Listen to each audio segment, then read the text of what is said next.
The annual Henderson family dinner was in full swing, crystal glasses clinking against expensive china as my relatives competed to showcase their achievements. I sat quietly at the far end of the table, watching my sister Audrey command everyone's attention, just like she always had. "Another record quarter," she announced, adjusting her designer watch. "The partners are already talking about making me the youngest senior VP in the firm's history." My mother beamed with pride. "That's my girl.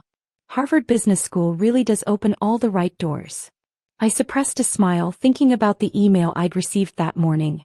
The one confirming that my company, Nova Technologies, had just been valued at $4.2 billion. The one explaining that Forbes wanted to feature me in next month's issue. "And what about you, Alexandra?" Aunt Patricia's voice dripped with fake concern. "Still doing that, what do you call it? That internet thing." "Software development," I corrected quietly, though I knew it wouldn't matter. To them, I was just the family disappointment, the one who'd turned down a real career to chase some tech dream. "Right," Audrey smirked. "Because that's totally the same as managing billion-dollar portfolios."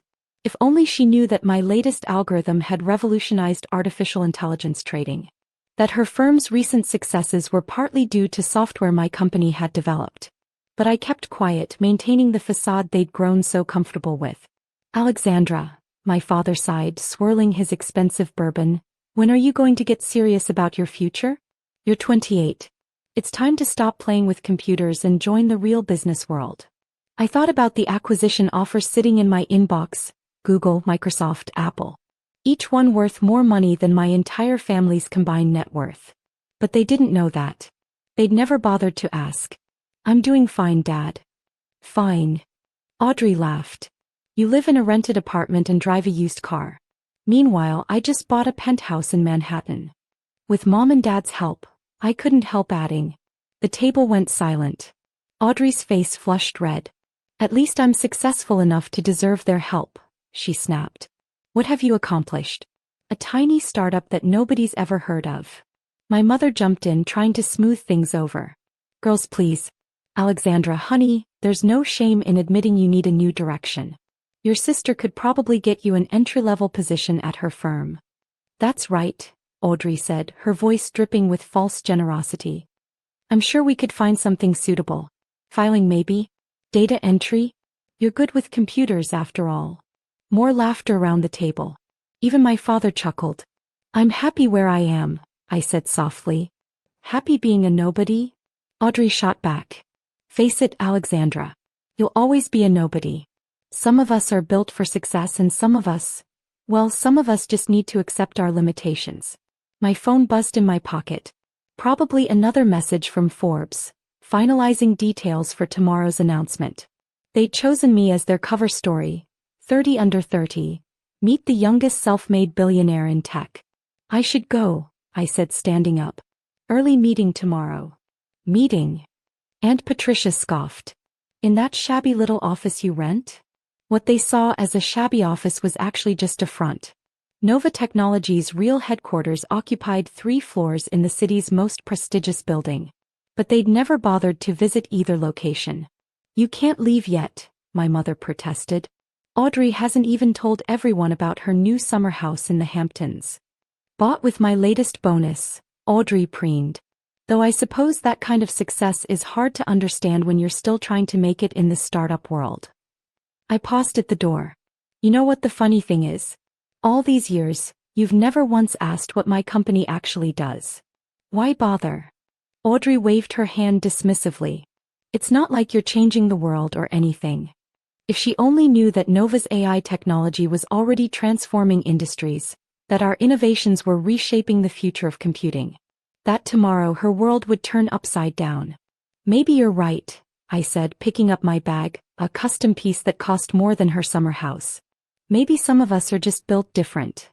"Finally admitting I'm better?" Audrey smirked. "No," I smiled, thinking about tomorrow's headlines. "Just admitting we measure success differently." "What's that supposed to mean?" "Oh, and Audrey."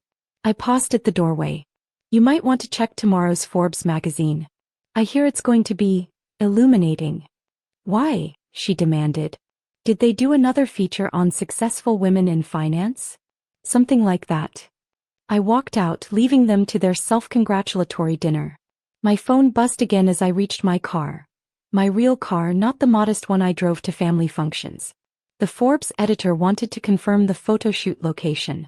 They were thinking the Nova Technologies lobby with its 3-story waterfall and wall of patents. I typed back a quick response, then started the engine. Through the window, I could see my family still gathered around the dinner table, basking in their perceived success, completely unaware that their world was about to change. Tomorrow they'd learn what real success looked like. Tomorrow they'd discover that the sister they'd dismissed had built an empire while they weren't watching. Tomorrow, they'd understand exactly what they'd missed while they were busy measuring life in summer houses and designer watches. But tonight I'd let them enjoy their last few hours of thinking they knew what success meant. After all, the best revelations are the ones you never see coming. The next morning I sat in my real office, the one with floor-to-ceiling windows overlooking the city, watching the Forbes article go live. My phone started buzzing immediately as the news spread. Alexandra, the 28-year-old billionaire revolutionizing artificial intelligence. Your sister's been calling non-stop, my assistant informed me. Along with your parents, 3 aunts and various cousins. I glanced at my phone's screen. 47 missed calls, 112 text messages and counting. The family group chat was exploding. Audrey, this has to be a mistake. Mom, Alexandra, call us immediately. Dad, why didn't you tell us? Aunt Patricia, is this some kind of joke? I smiled, opening the Forbes article on my tablet. The cover photo showed me in my element, standing in Nova's headquarters, surrounded by screens displaying our groundbreaking AI algorithms. The headline was perfect. Meet the quiet revolutionary worth $4.2 billion. My office phone lit up. Audrey again. This time I decided to answer. Hello, sister. Read any good magazines lately? What the hell, Alexandra? Her voice shook with a mixture of rage and disbelief. You're on the cover of Forbes? You're a billionaire? This has to be fake. Actually, I replied calmly, they undervalued me. Nova's worth closer to $5 billion after this morning's market opening. Silence then, but you drive a Toyota. You rent that tiny office downtown. That's just for family visits. Would you like to see my real office? I own the building your firm's been trying to lease space in. I heard something crash in the background, probably one of her precious awards falling as she stumbled. I'm looking at the article, she continued, her voice rising hysterically. Nova Technologies' AI trading algorithms now power 40% of global financial transactions. That's what my firm uses. We just signed a multi-million-dollar contract with Nova. I know. I rejected your first 3 proposals personally. The price needed to be higher. Another crash. You're my vendor? I've been bragging about my trading success using your technology. Ironic, isn't it? All those times you offered me an entry-level position, you were actually working for me. My other line beeped. My parents calling. Hold on, Audrey. Mom and Dad are on the other line. Alexandra Marie Chin. My mother's voice carried that familiar tone of command that had stopped working on me years ago. What is the meaning of this? Why didn't you tell us? Tell you what, Mom? That I was successful? You never asked. Too busy celebrating Audrey's summer house to notice what I was building. But, $5 billion? My father cut in. That's more than our entire extended family's worth combined? Yes. Quite a bit more, actually. I pulled up another screen, the one showing the current value of my various investments. Dad, you might want to check your portfolio. Those safe stocks you invested in?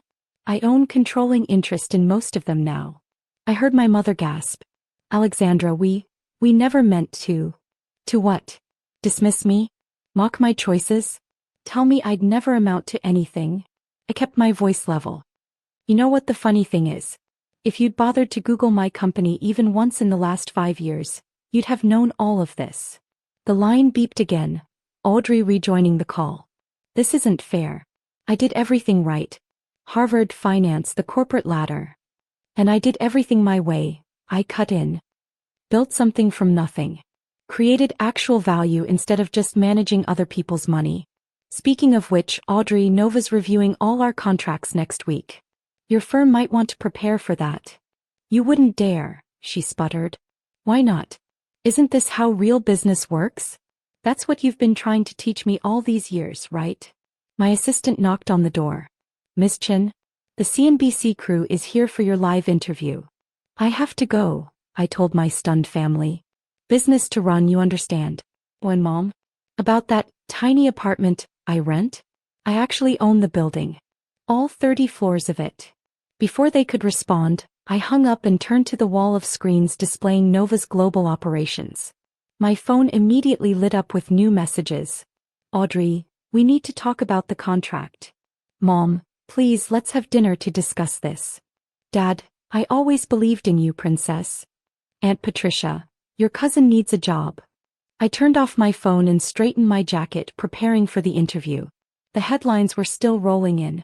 Nova Technologies revolutionizes AI trading. Alexandra Chen, the silent billionaire, tech's newest power player, has been hiding in plain sight. My assistant returned. Your sister just showed up in the lobby. She's demanding to see you. I glanced at the security feed. Audrey stood there in her designer suit, clutching the Forbes magazine, looking completely out of her depth. Tell her she can schedule a meeting through proper channels. Just like any other vendor. And your parents? They're on their way too. I smiled, thinking about all the family dinners where I'd sat quietly, letting them believe what they wanted to believe.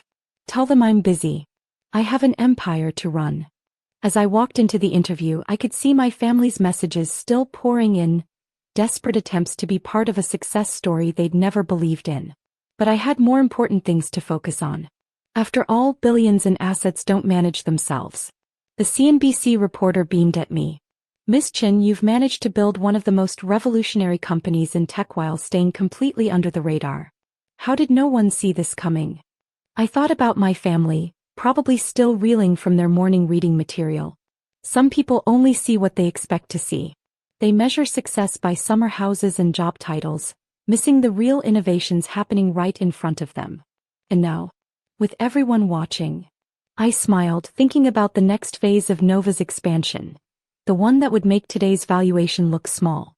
Now they'll have to watch someone they called a nobody reshape the future. Sometimes the best success story is the one nobody saw coming. My phone buzzed one final time. Audrey again. Please, I need this contract. My bonus depends on it. I turned off the phone and faced the cameras. After all, real billionaires don't have time for small thinking. We're too busy changing the world. Even if some people take a little longer to notice.